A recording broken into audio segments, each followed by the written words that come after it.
I've considered recovery over and over, asking, why me?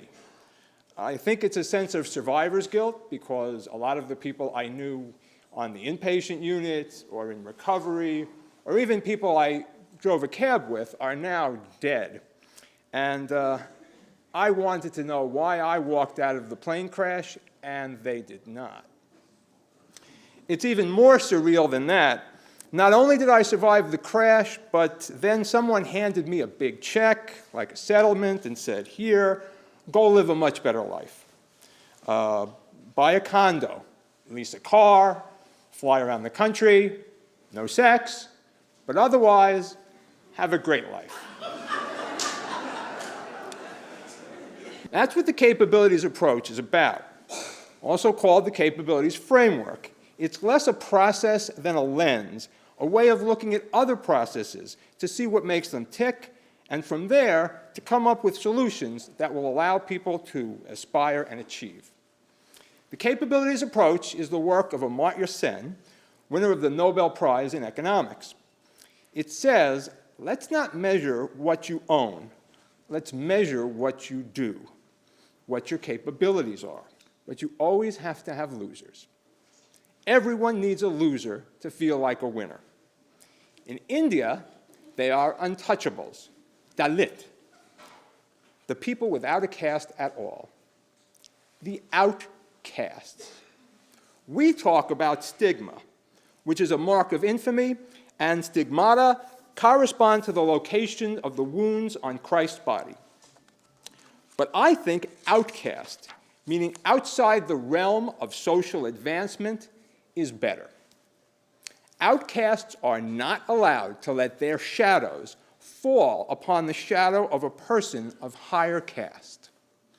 If you're an outcast, you can't even die and be resurrected into a better caste.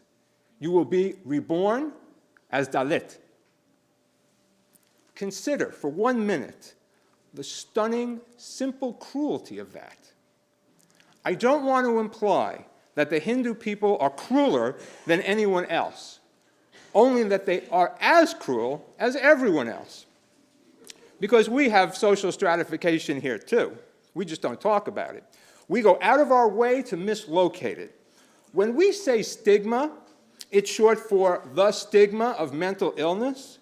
We've made the stigma about the mental illness. What a profound mistake this is. It's not about you and your stigma.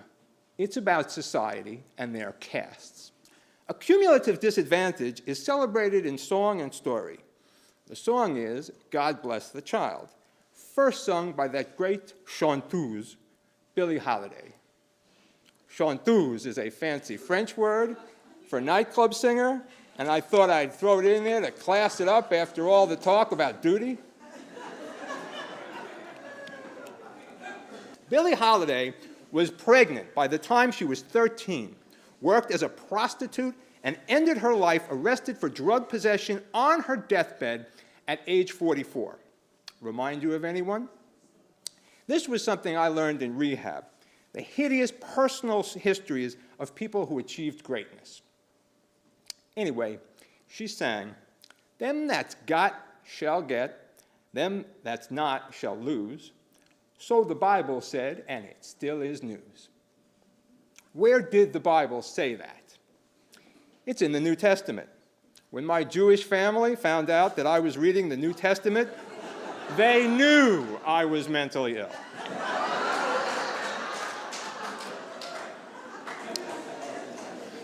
The answer is the gospel, according to Matthew chapter 25, verse 29.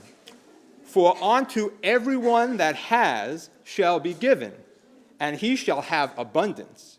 But from him that hath not shall be taken away even that which he hath. Years ago, this would have been where you cue the sirens. Now, I can quote scripture, you can't commit me. This is one of the capabilities of the capabilities approach. I now have the capability of quoting scripture in a public hall, on streaming video. real freedom of speech because I'm well dressed and I have a job and I have money. Just to have those things means nothing to me. All right, it means a great deal, particularly the money. If you're an angry homeless guy with a long beard and you quote scripture in a public place, forget it. Someone is going to call the cops or the crisis team and haul your poor ass to the hospital. Funny thing, Jesus was an angry homeless guy. So, first rule of Jesus, when you walk around looking and acting like Jesus, don't talk about Jesus.